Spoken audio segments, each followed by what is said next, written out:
Ibu, kita mulai saja. Assalamualaikum warahmatullahi wabarakatuh. Warahmatullahi wabarakatuh.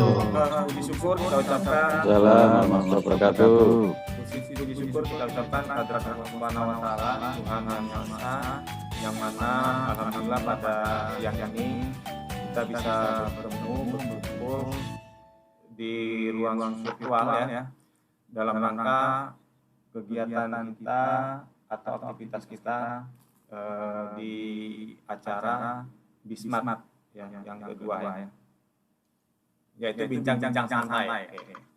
Bapak Ibu, bincang-bincang santai ini dapat melalui Zoom meeting ya, kemudian live stream PMPTK Matematika. Bincang-bincang kita kali ini akan dibawakan oleh 3 orang ya. Yang pertama saya sendiri, Mahmud Zulkifli, Widya Iswara, PM4TK Matematika, fasilitator, guru penggerak, ya. Kemudian pembincang yang kedua, Pak Mufid atau Pak Masruhan Mufid. Beliau adalah guru SMK Negeri 7 Palembang, SMK Negeri 7 Semarang. Kemudian Pak Mufid juga pengajar praktek ya, CGP Kabupaten Kulon Progo. Kemudian pembincang kita yang ketiga adalah Ibu Rohayati. Beliau adalah guru SMP PGRI 1. Beliau adalah CGP ya, Kabupaten Cilacap ya. Bu Rohayati adalah CGP Kabupaten Cilacap.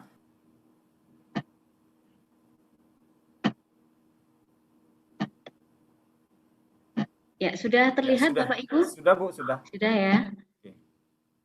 Assalamualaikum warahmatullahi wabarakatuh. Tadi sudah perkenalkan, saya Rohayati, saya peserta CGP dari SMP PGRI 1 Cilacap.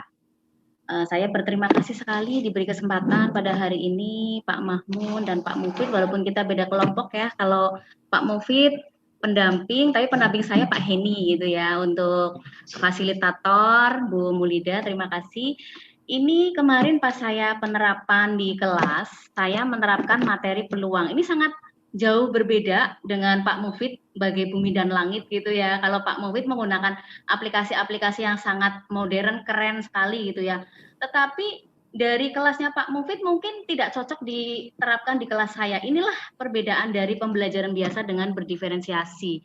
Saya menerapkan metode bermain ular tangga gitu ya. Jadi ini tradisional sekali gitu ya. Peluang saya ambil materinya peluang empirik suatu kejadian dari suatu percobaan. Mengilas kembali flashback pembelajaran berdiferensiasi tadi sudah dijelaskan oleh Pak Mahmud. Jadi intinya kita sebagai guru menyesuaikan dan memenuhi kebutuhan belajar individu setiap murid. Biasanya selama ini pembelajaran kita yang menuntut murid supaya mereka mau belajar dengan kita. Tetapi di pembelajaran berdiferensiasi ini kita yang harus memenuhi kebutuhan mereka. Selaras dengan filosofi Ki Hajar Dewantoro ya, mungkin semuanya sudah mengenal 3 semboyan dari Ki Hajar Dewantoro, Ingarso Sungtulodo, Ing Madjo Mangunkarso, Tuturi Handayani. Jadi saya ibaratkan ini sebagai petani gitu ya. Jadi guru itu sebagai petani. Jadi murid itu sebagai biji, ketika petani ini menanam suatu biji padi, dia akan tumbuh menjadi padi. Tidak mungkin biji padi akan tumbuh menjadi jagung dan sebaliknya. Ketika petani ini menanam jagung, tidak mungkin akan tumbuh menjadi pepaya. Nah, bagaimana kita sebagai guru untuk mengakomodasi kebutuhan mereka, diantaranya misalkan petani ini mau menanam jagung tidak mungkin medianya atau tanahnya basah gitu ya. Jadi kurang lebihnya seperti itu gambaran dari berdiferensiasi. Dari mulai menanam padi dengan kadar air yang cukup, tidak boleh terlalu banyak ataupun kering. Kemudian ketika ada hama mereka semprot, kemudian jika ada rumput mereka bersihkan gitu ya. Itu semua adalah tugas dari guru bagaimana supaya menumbuh kembangkan potensi murid gitu. Kemudian selanjutnya tadi sudah dibahas oleh Pak Mufid, keren sekali ya, saya salut sekali gitu ya. Karakteristik pembelajaran berdiferensiasi, yang pertama sudah dibahas tadi, berpusat pada murid, kemudian pemetaan kebutuhan murid ya. Jadi saya sepakat sekali memang sebelum pembelajaran kita sebaiknya melakukan pemetaan ya. Mungkin dulu saya pernah ada program dari SIM PKB gitu ya. Ini sebetulnya juga termasuk pemetaan, cuman ini pemetaan guru yang dulu disaring, ada yang mengikuti daring murni, kemudian daring campuran, kemudian tatap muka. Itu termasuk pembelajaran berdiferensiasi.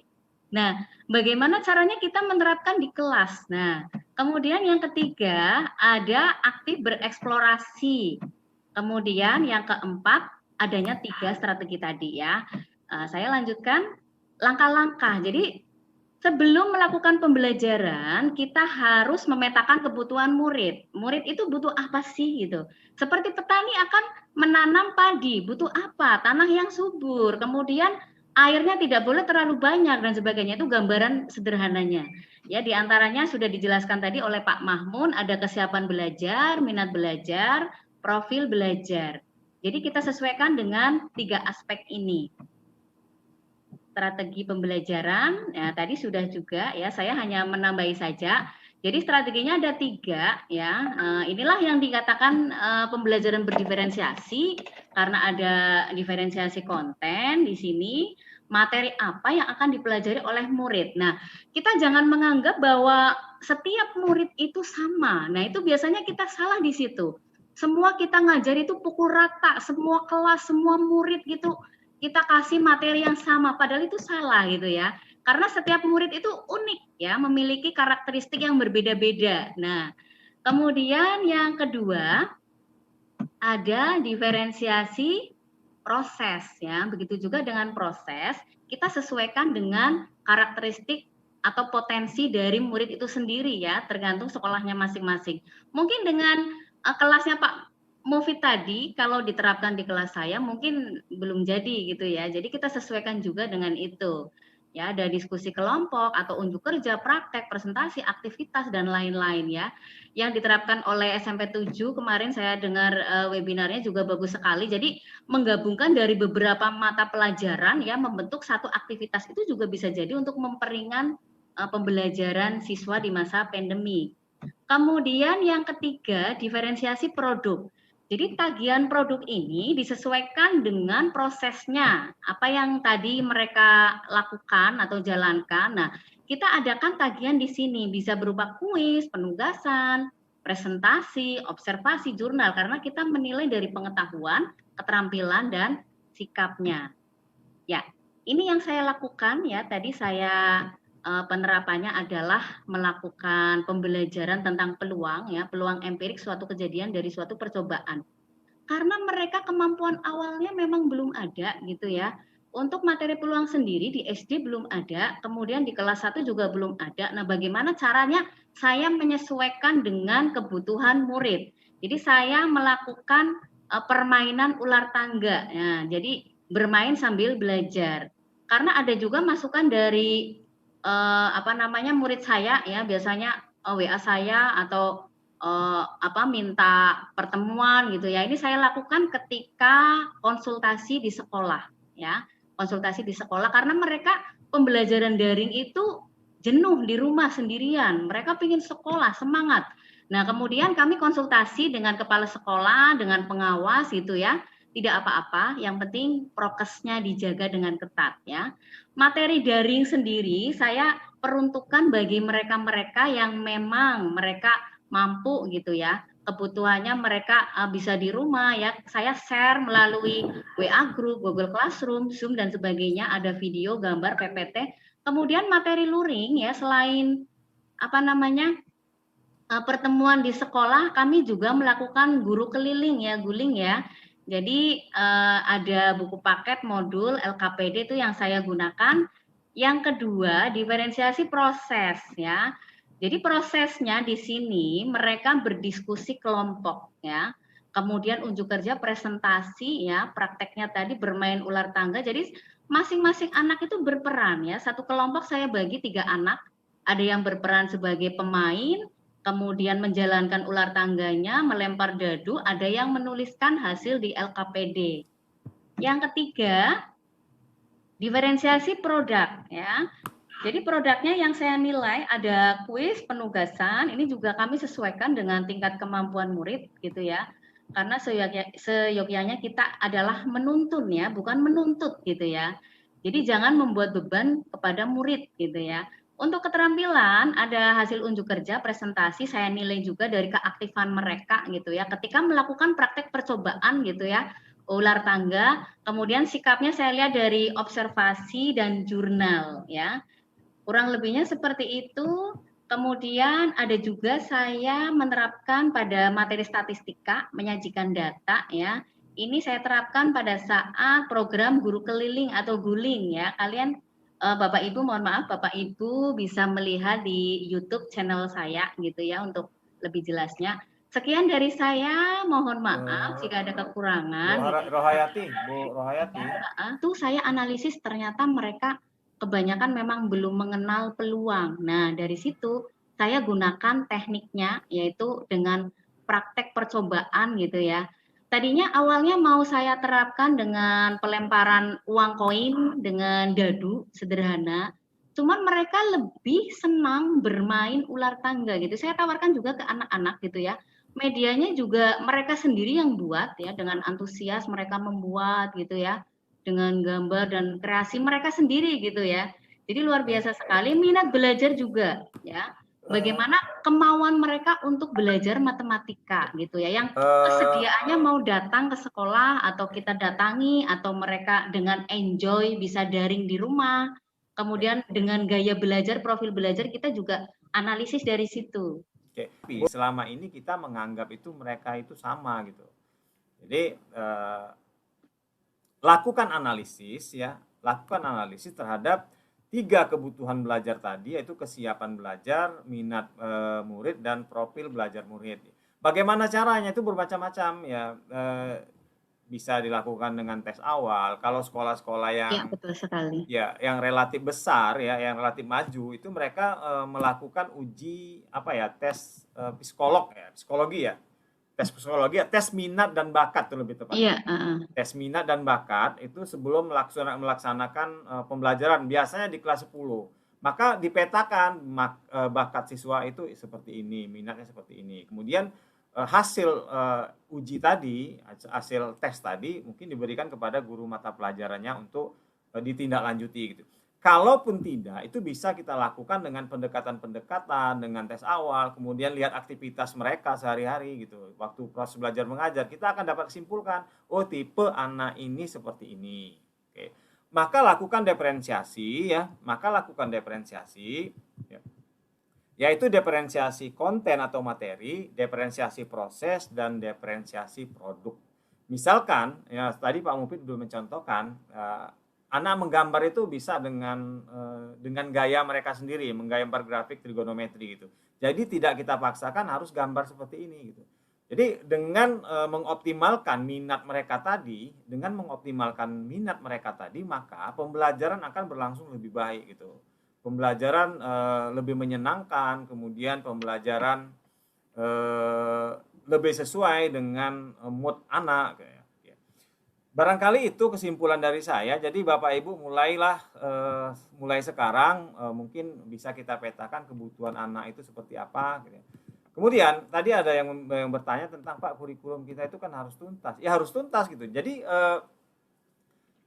diferensiasi konten itu bukan membedakan konten itu si A tidak mempelajari ini, bukan seperti itu maksudnya. Ya jadi memang kurikulum itu mungkin kurikulum itu harus dicapai ya. Target kurikulum harus dicapai, kemudian perlakuannya untuk mencapai kurikulum itu yang berbeda gitu, tapi materi tetap sama gitu. Misalkan kita harus menggali dulu, matematika ini umumnya hierarki ya. Kalau misal tidak bisa memfaktorkan, misalkan tidak bisa memfaktorkan fungsi persamaan kuadrat itu, bentuk akar, bentuk kuadrat, barangkali dia tidak bisa limit. Mungkin pendeteksian seperti itu mungkin perlu kita intensifkan lagi ya, agar anak itu pembelajarannya itu tepat sasaran ya. Jadi sering kita alami anak tidak minat belajar ya. Kemudian anak tidak tuntas KKM. Kenapa? Karena perlakuan kita itu ya tidak sesuai dengan bakat, minat, kemudian tipe belajar dia dan sebagainya ya. Barangkali itu penguatan dari saya. Waktu kita sudah lewat 7 menit ya, mungkin bisa bermanfaat bagi kita semua. Amin. Ya. Terima kasih Pak Mufid atas perbincangannya. Kemudian terima kasih Bu Rohayati. Kemudian teman-teman yang ada di sini ya. Terima kasih sekali sudah meluangkan waktu untuk ikuti acara kita ya. Nantikan acara Bismat yang ketiga Bapak Ibu ya. Ya, kunjungi medsos ya dari PM4TK Matematika. Barangkali demikian ya. Ya, mudah-mudahan acara Bismat ini bisa bermanfaat bagi Bapak Ibu semuanya. Memang untuk kali ini yang terlihat di partisipan hanya sekitar tadi paling banyak 103 ya. Tapi nanti yang di streaming YouTube Pak Mamun biasanya bertambah hari nanti akan bertambah banyak. Kayak yang kemarin yang Bismat pertama itu kalau kita lihat dari saat ini sudah sekitar 600-an lebih yang nonton. Nah, oleh karena itu tujuan utama dari Bismat ini selain berbagi ilmu dari Bapak Ibu nanti ya siapa saja yang tampil, suatu saat bisa menambah referensi di media sosial ya salah satu di YouTube ya. Siapa tahu suatu saat ada yang membutuhkan bisa mengakses. Jadi kita intinya berbagi pengalaman, berbagi ilmu yang bermanfaat bagi peningkatan mutu pembelajaran matematika di Indonesia. Sekali lagi terima kasih Pak Mahmun, Pak Mufid, Bu Riyati, dan Bapak Ibu semua yang sudah berkenan meluangkan waktu mengikuti acara Bismat ini. Jadi selamat, terima kasih. Assalamualaikum warahmatullahi wabarakatuh. Waalaikumsalam warahmatullahi wabarakatuh. Bapak Ibu, kita akhiri pertemuan kita pada siang menjelang sore ini ya. Saya mohon maaf kalau ada kata-kata yang kurang berkenan ya, baik secara personal maupun teknis kita ya. Mana tahu sedikit mengganggu Bapak Ibu, misalnya suaranya yang double dan sebagainya, itu di luar kemampuan saya itu. Barangkali demikian Bapak Ibu, saya akhiri wabillahi taufiq wal hidayah. Assalamualaikum warahmatullahi wabarakatuh. Tetap semangat. Waalaikumsalam warahmatullahi wabarakatuh. Jaga kesehatan Bapak Ibu.